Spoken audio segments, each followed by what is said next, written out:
Exactly কি বলেছিল ওই টাইমে?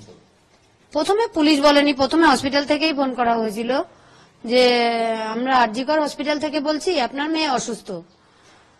তো তখন এটুকু বলে লাইন কেটে দিয়েছেন। তারপর তখন আমি ফোন করি যে আমার মেয়ের কি হয়েছে, আমার মেয়ের কি হয়েছে।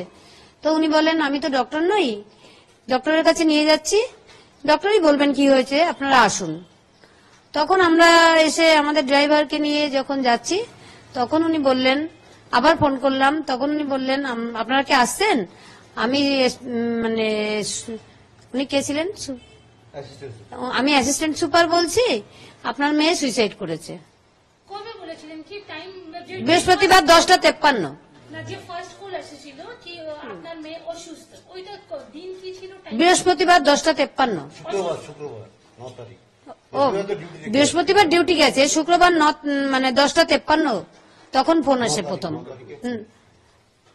ওই টাইমে উনি বলেছিলেন কি অসুস্থ আছে? হ্যাঁ, প্রথম ফোন করেছিল অসুস্থ আছে, দ্বিতীয় ফোন আমি করেছিলাম। আগে না থেকে নিয়ে নি, তারপরে আপনি বললেন, ঠিক আছে? না মা তো এখন না না না, ওই জন্য না, ঘুম দেখতে যায় না।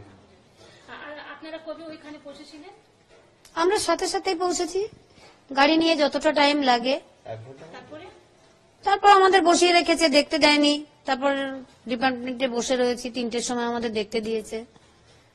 বডি আপনারা দেখেছিলেন? হ্যাঁ, কি রকম অবস্থায় ছিল বডি? ওই প্যান্ট ট্যান্ট গুলো সব খোলা ফেলা ছিল, গায়ে শুধু একটা জামা ছিল,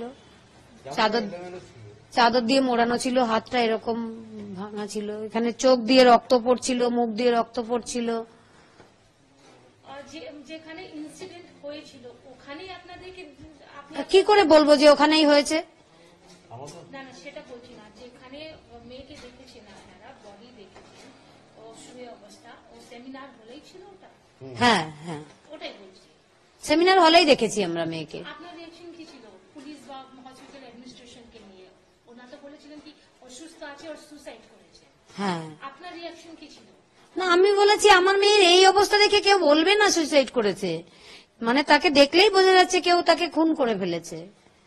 তখন তো আমি বলেছি আমার মেয়েটাকে অনেক কষ্ট করে ডাক্তার বানিয়েছিলাম, এরা আমার মেয়েকে খুন করে ফেলেছে, আমি তখন বলে দিয়েছি।